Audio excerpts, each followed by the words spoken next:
함께 읽어보겠습니다. 시작.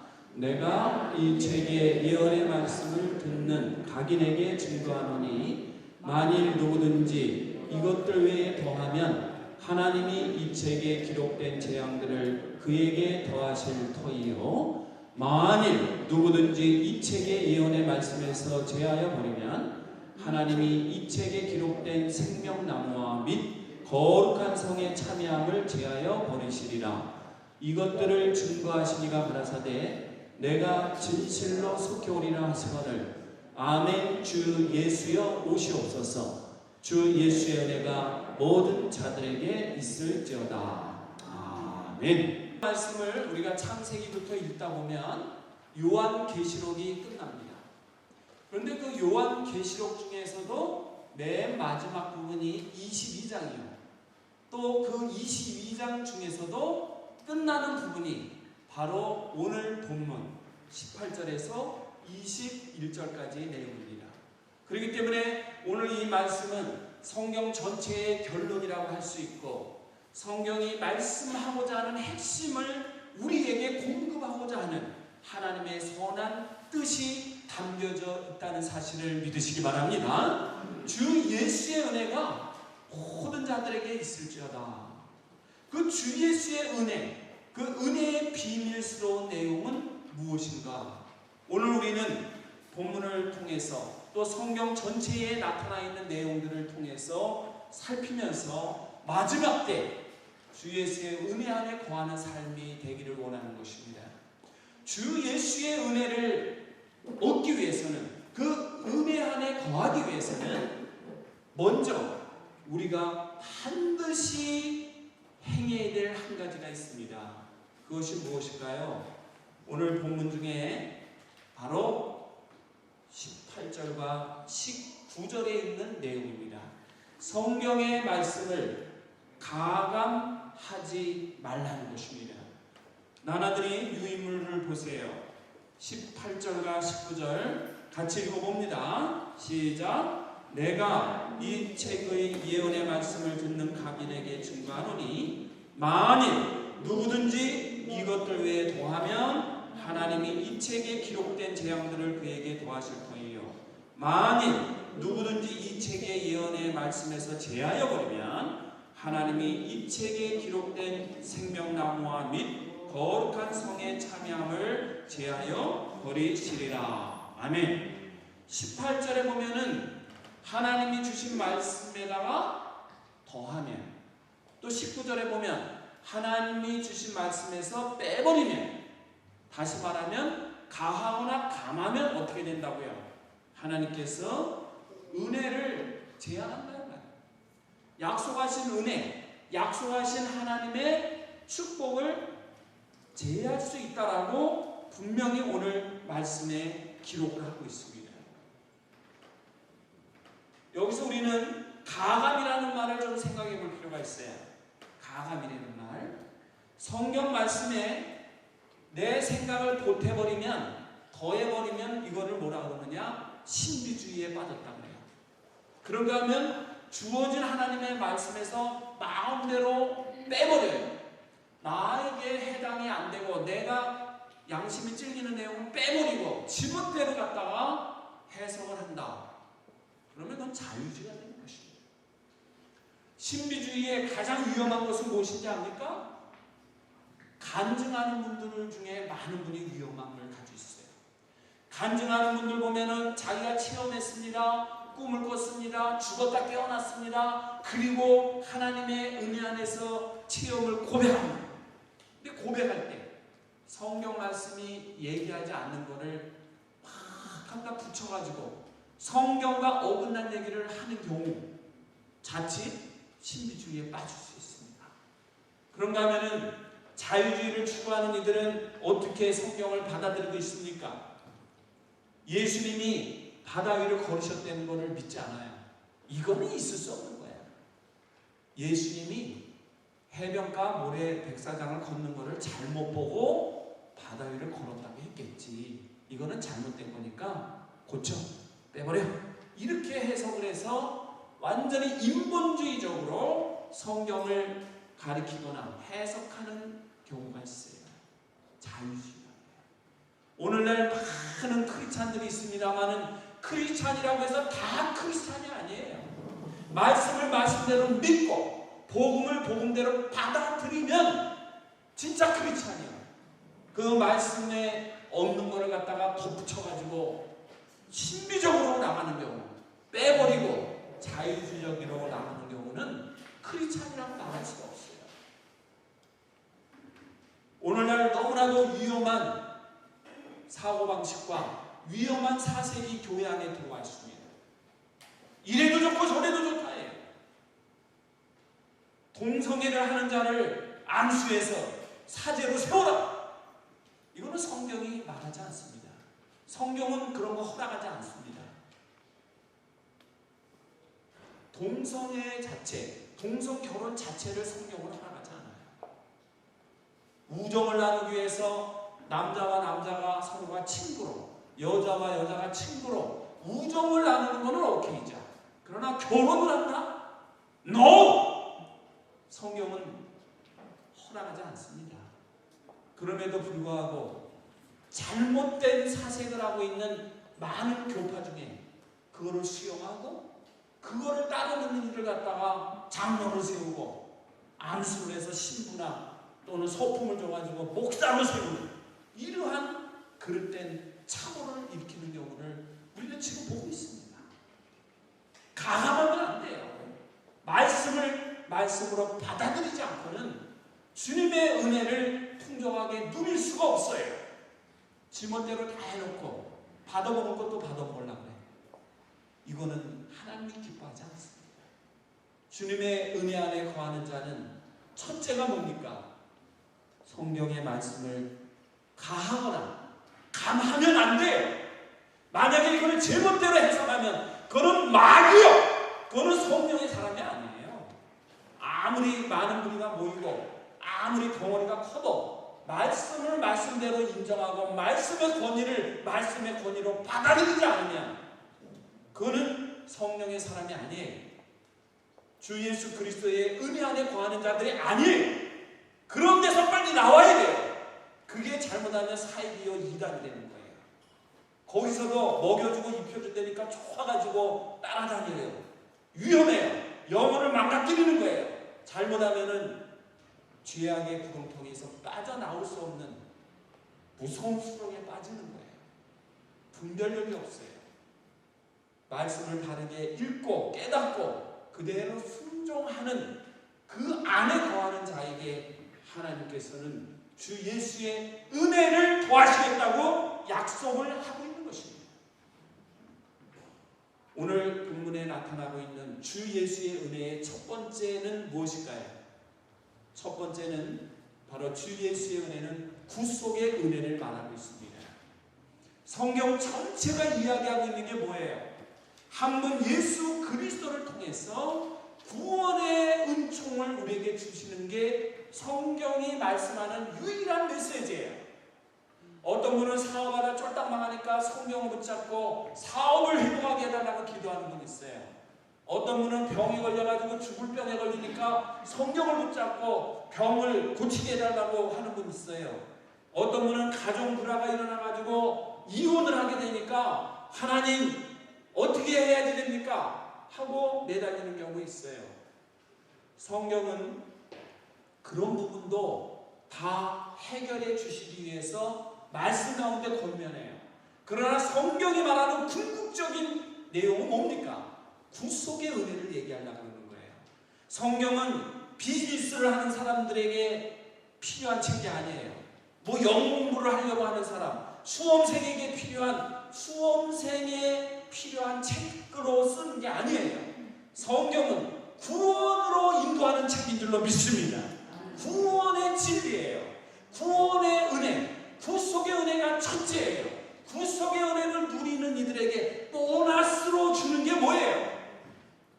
병자가 고침을 받기도 하고 사업에 실패한 자가 다시 일어나서 용기를 얻고 사업을 살리는 은혜를 체험도 하는 거예요. 궁극적인 것은 구속의 은혜예요. 그 구속의 은혜는 어디 간지 없고 사업이 잘 되게 해주세요. 가족들이 화목하게 해주세요. 건강하게 해주세요. 이거는 뭐예요? 기복신앙이라고 해요. 기복신앙이 뭐죠? 그 옛날 조선시대의 무당들이 구술하면서 자기들이 바라는 소원을 자기들이 믿는 신에게 빌면 다 똑딱똑딱 해가지고 도깨비 방망이처럼 다 응답한다라고 믿고 따라갔던 게 뭐예요? 그게 바로 기복신앙이죠. 딸만 7을 낳은 어느 가정에서 아들을 낳게 해달라고 성황당 고갯길에다가 돌멩이를 하나 던져놓고 칼나로 물들여져 있는 헝겊에다가 절을 하면서 이번은 나는 아들을 낳게 해주세요 하고서 신령님하고 빌고 하는 거, 이거를 뭐라 그래요? 기복신앙이라고 해요. 구속의 은혜는 그런 수준이 아니에요. 그거는 그냥 보너스로 주어지는 거예요. 하나님의 은혜 안에 구속을 얻는 것이 가장 중요한 거예요. 구속이라는 것은 무슨 뜻입니까? 한마디로 말해서 값을 지불하고 사는 것을 구속이라고 해요. 여기 그림을 보세요. 어느 분이 지갑에서 달러를 수북이 꺼냅니다. 왜 꺼내죠? 뭔가를 사기 위해서 꺼내고 있는 거예요. 내가 꼭 갖고 싶은 것이 있어요. 값을 치르고 그 물건을 내가 삽니다. 그 순간에 그 물건은 누구 거예요? 값을 치르고 산 사람 겁니까? 아니면은 아직도 저 가게 주인 겁니까? 그 물건은 누구 거예요? 값을 지불하고 사는 순간 그 물건은 산 사람 내 것이 되는 거예요. 근데 어떤 분은 물건을 값을 지불하고 샀는데도 불구하고 이게 이건 내 거 아닌데 이건 내가 가져야 돼? 확신이 없어. 내가 샀으면 내 건데 확신이 없고 이거 돈 갖다 줘야 돼? 물러야 돼? 이러고 주저주저한단 말이야. 여기에 문제가 있는 거예요. 값을 지불하고 샀으면 그거는 소유권이 완전히 이전이 된 거예요. 그렇기 때문에 산 사람이 주인이에요. 그거를 깨부시든 더 멋있게 만들어서 아주 예쁘게 전시를 하든 그거는 산 사람이 주인이기 때문에 그분의 생각과 뜻대로 하는 것입니다. 성경이 말하는 구속의 은혜는 뭐예요? 바로 예수 그리스도가 십자가에 돌아가시면서 흘리신 그 보혈의 은혜로 모든 자들이, 그리스도를 믿는 모든 자들이 예수님이 핏값을 지불하고 샀기 때문에 우리는 구속을 얻어서 그리스도 안에서 구원을 받았다는 사실입니다. 그 구속의 은혜를 믿으십니까? 그 구속의 은혜에 거하는 자, 이것이 바로 뭐예요? 주 예수의 은혜를 누리는 자예요. 예수님께서 핏값을 지불하고 영적으로 사망해버린 우리를 다시 살려내서 하나님의 사람으로 삼으셨습니다. 예수님의 핏값으로 모든 죄값을 지불하고 죄 가운데서 영적으로 죽어있고 죽어가는 자들을 구속해서 살려내셨습니다. 그러면 그리스도를 믿고 그리스도 안에서 거듭난 자는 소유권이 어디에 있는 거예요? 그리스도를 믿는 자는 내 생명의 소유권이 내 겁니까? 주님 겁니까? 누구 거예요? 소유권이 내 거예요?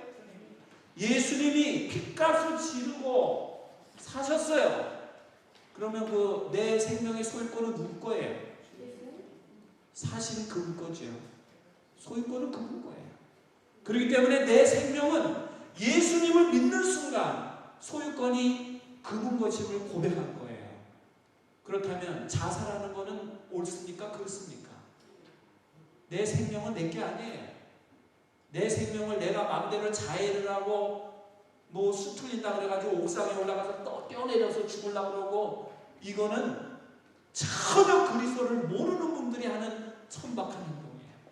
혹 예수 그리스도를 믿는다고 할지라도 그러한 행동을 저지르려는 분은 확신이 없는 분들이에요. 무슨 확신이 없어요?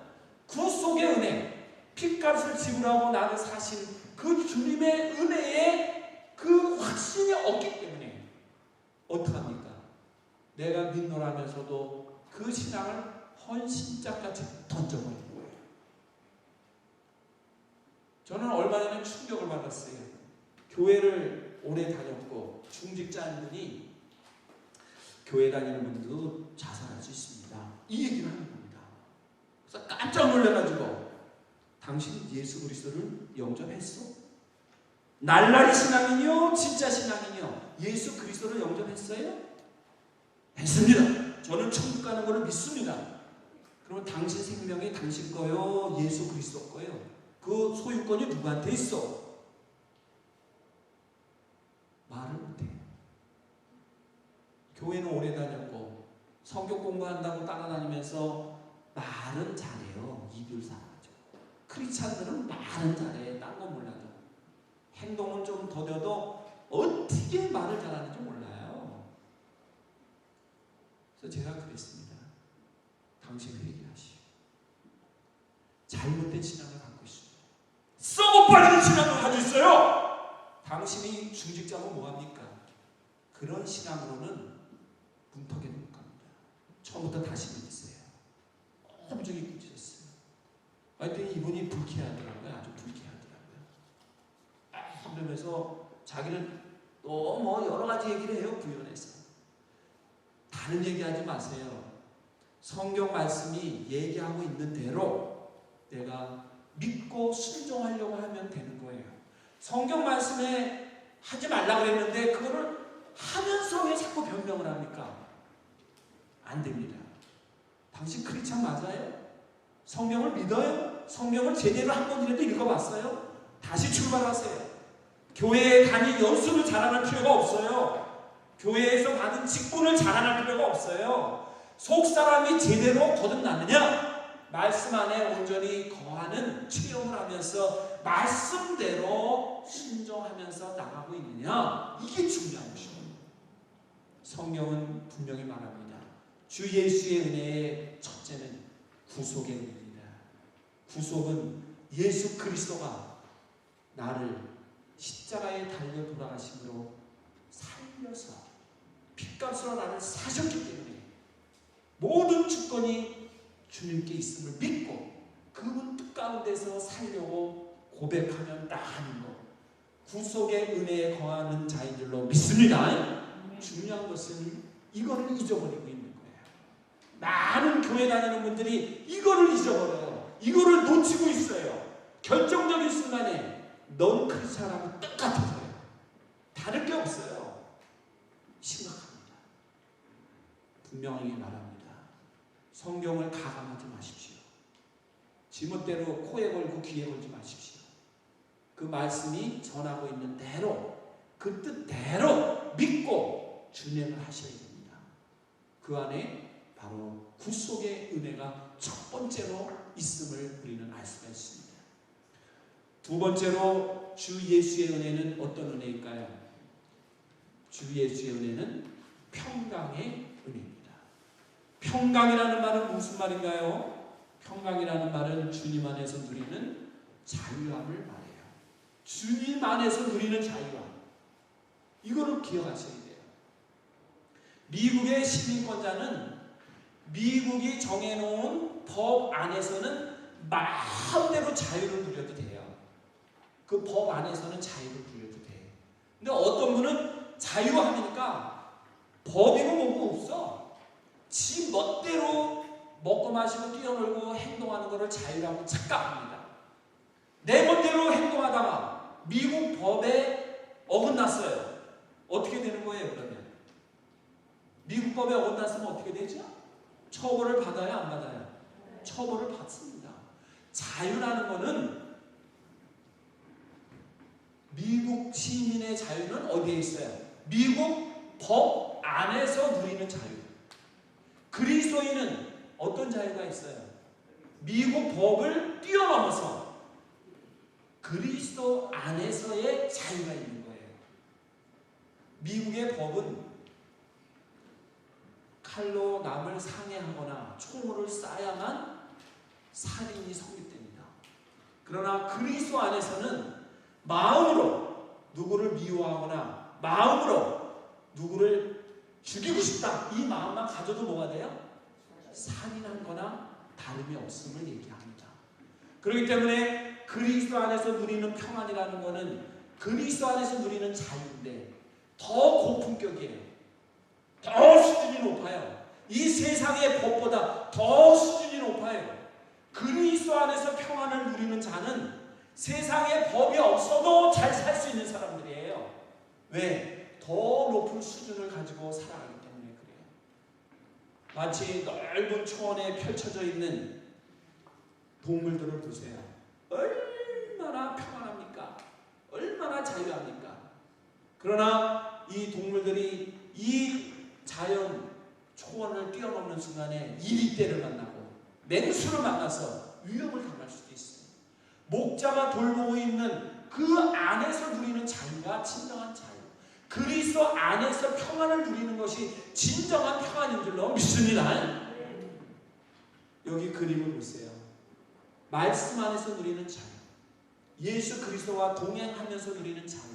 성령이 비둘기같이 임할 때 성령님 안에서 누리는 자유가 진정한 평안이에요. 진정한 평안한 말이에요. 성경의 요한복음 14장 27절에서는 이렇게 말합니다. 다 같이 한번 읽어보겠습니다. 시작. 평안을 너희에게 끼치노니 곧 나의 평안을 너희에게 주노라. 내가 너희에게 주는 것은 세상이 주는 것 같지 아니하니라.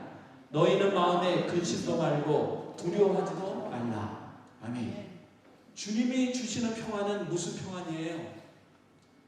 세상이 주는 평안하고 다르다 이거예요. 여러분 지금 제일 갖고 싶은 것이 뭐예요? 명예가 필요합니까?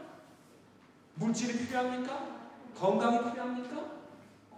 그거를 줍니다. 순간적으로는 즐겁고 기뻐요. 이거는 다 세상이 주는 거예요. 세상이 주는 거는 어떻습니까? 다 시한부예요. 오래가지 못해요. 돈은 있다가도 없는 거고, 건강은 항상 건강한 게 아니에요.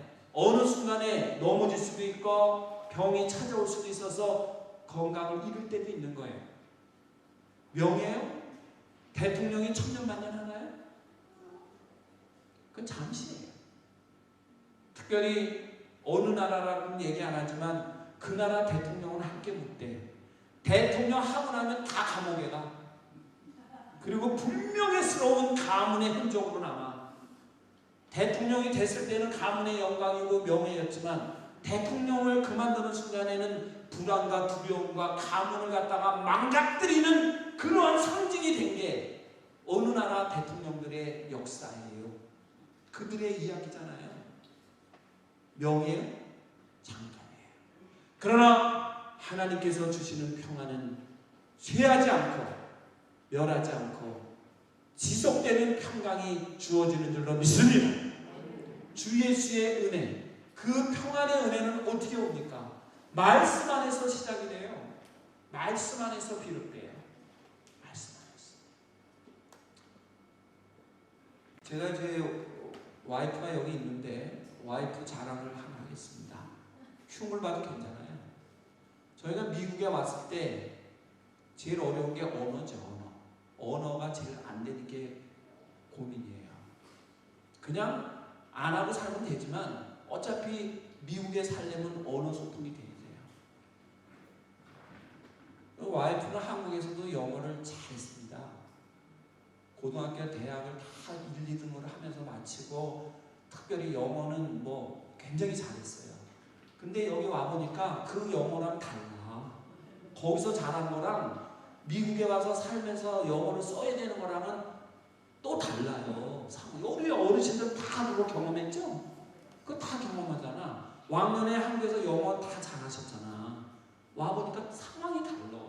한마디도 못하는 거야. 여기 와봤는데 귀에 들어오지도 않아. 뭐라고 얘기하는데. 근데 도전을 했어요. 인간적으로 도전을 했으면 정복을 못해요. 하나님께 기도하면서 도전했어요. 어떻게 도전했는가? 세상 사람들은 학원에 가서 돈 내고 몇백 불씩 내고 뭐 문법부터 해가지고 아예 도의부터 해가지고 피동사가 어떻고 배우고 이러기 시작합니다. 근데 그러지 않았어요.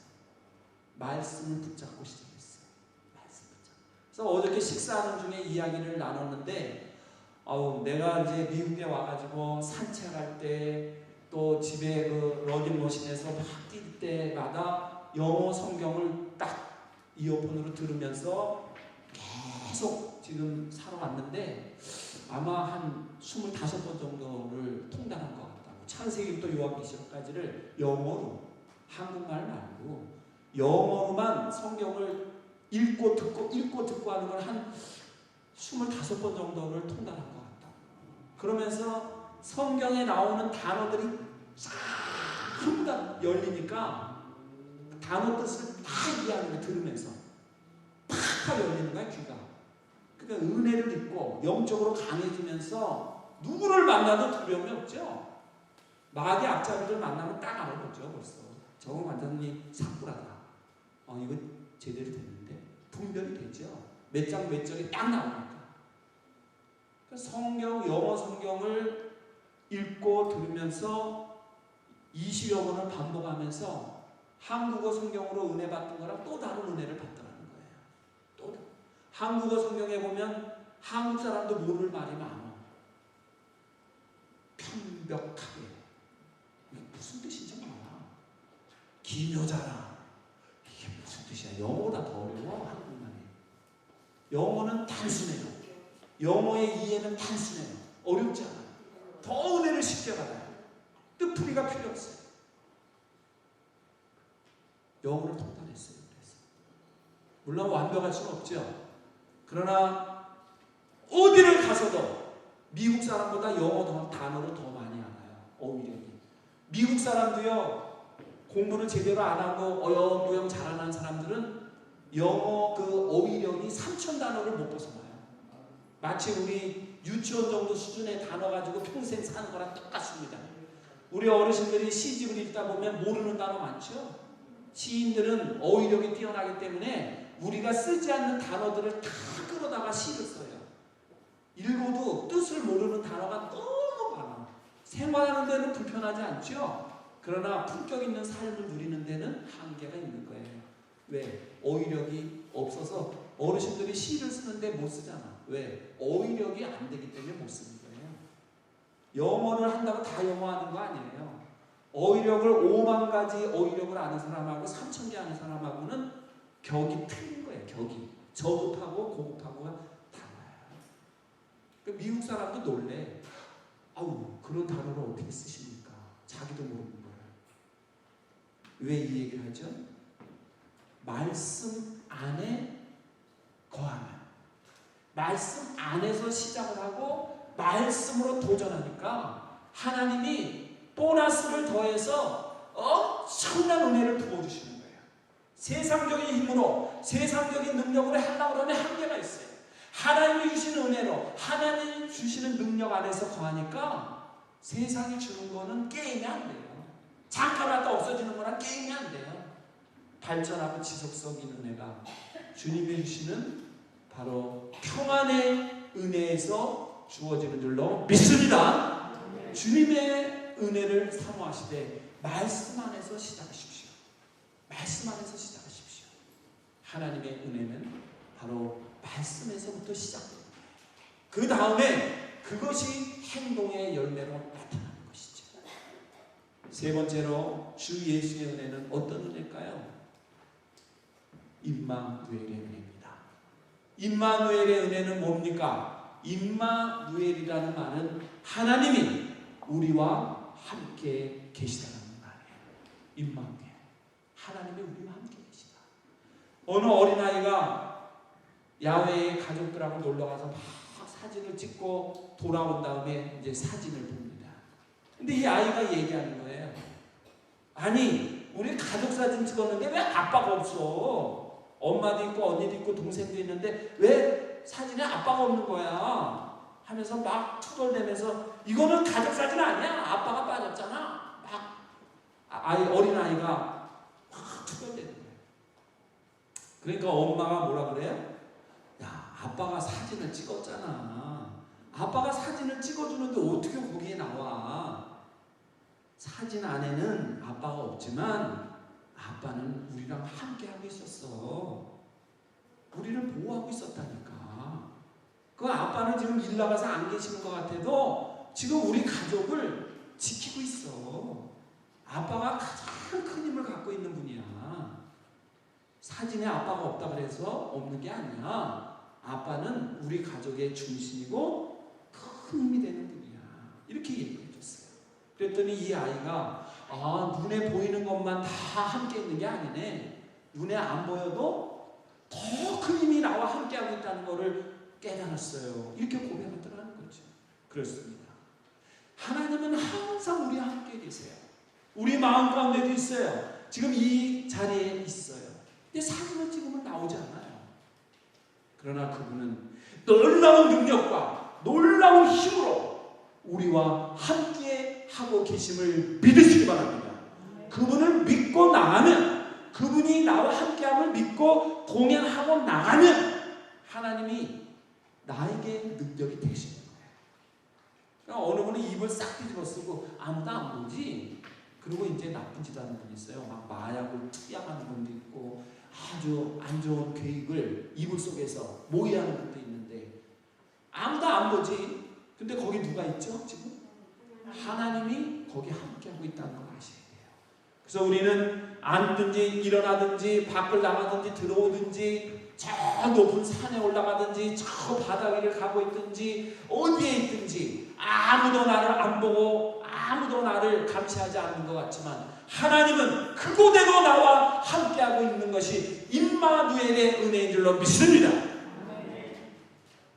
그래서 우리는 하나님을 경외해야 돼요. 경외. 경외라는 말은 두 가지 뜻이 있는 겁니다. 경이라는 것은 뭐죠?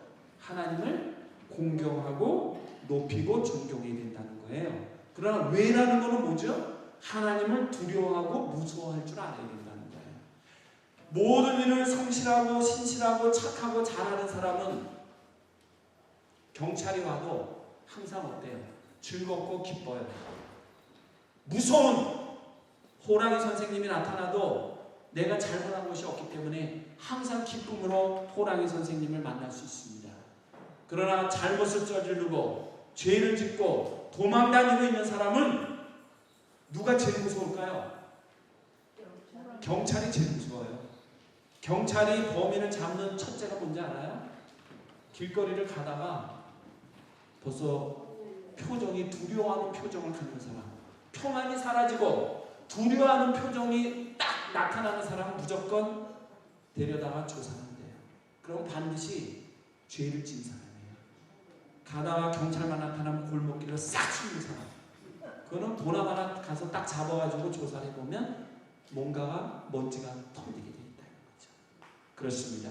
임마누엘의 은혜, 하나님이 우리와 함께 하심을 믿고 고백하고 나가는 거예요.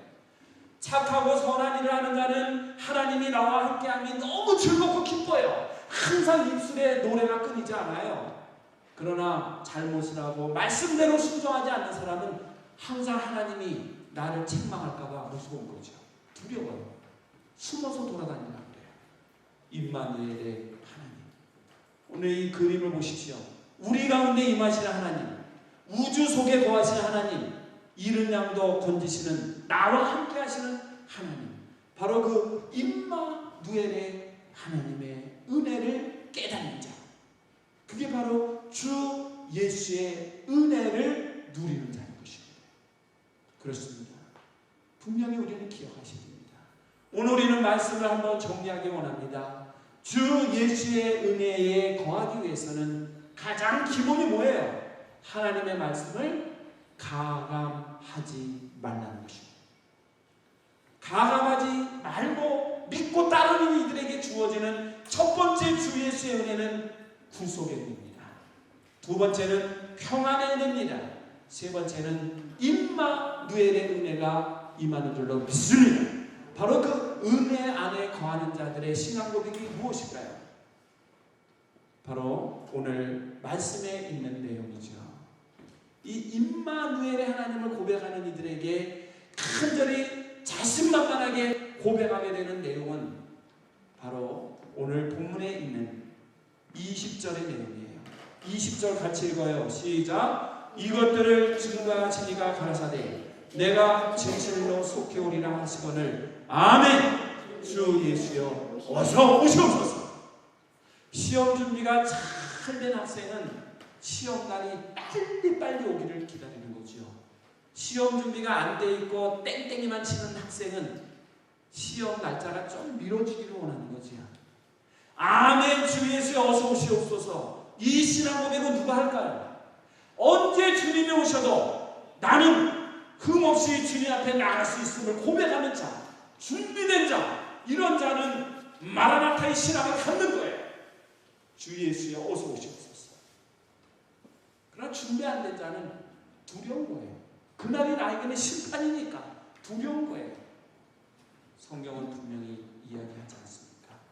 아멘. 주 예수여 오시옵소서. 주님께서 다시 이 땅에 오실 때가 우리에게는 뭐예요?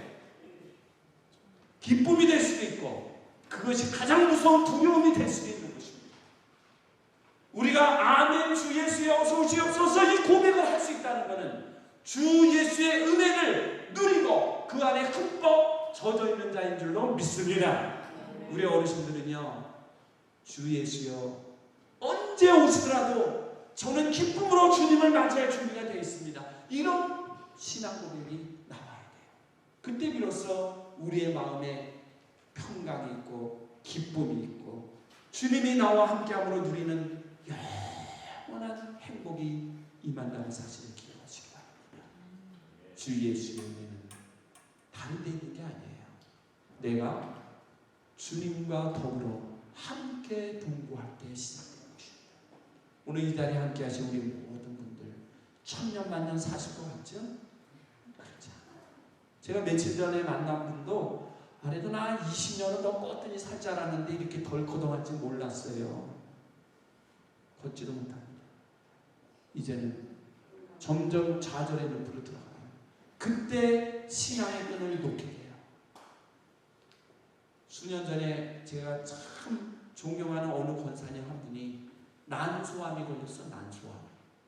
병원을 그렇게 열심히 다녔는데도 주치의가 난소에 암이 있다는 거는 전혀 체크를 못한 거예요.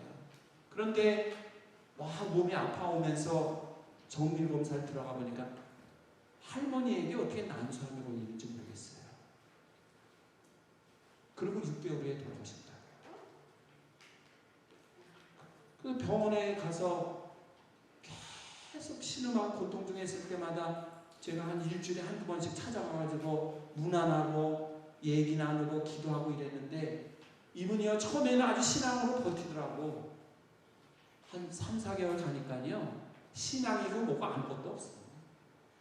가기만 하면 그냥 배를 웅크리고 아파서 죽겠다고 이렇게 꼬꾸라져 있는데요 나중에는 의사가 고칠 수는 없는 거고 그거 뭐라 그러지 그거를 그 마약성 주사를 마지막에 놓죠. 몰핀. 네. 그거는 이제 극단 처방이래요. 그거는 마지막에 쓰는 수단이래요. 고통을 잊고 돌아가시고 그거를 놨는데도 진통이 안 돼요. 마지막에 머리 다 빠졌죠. 뼈만 남았죠.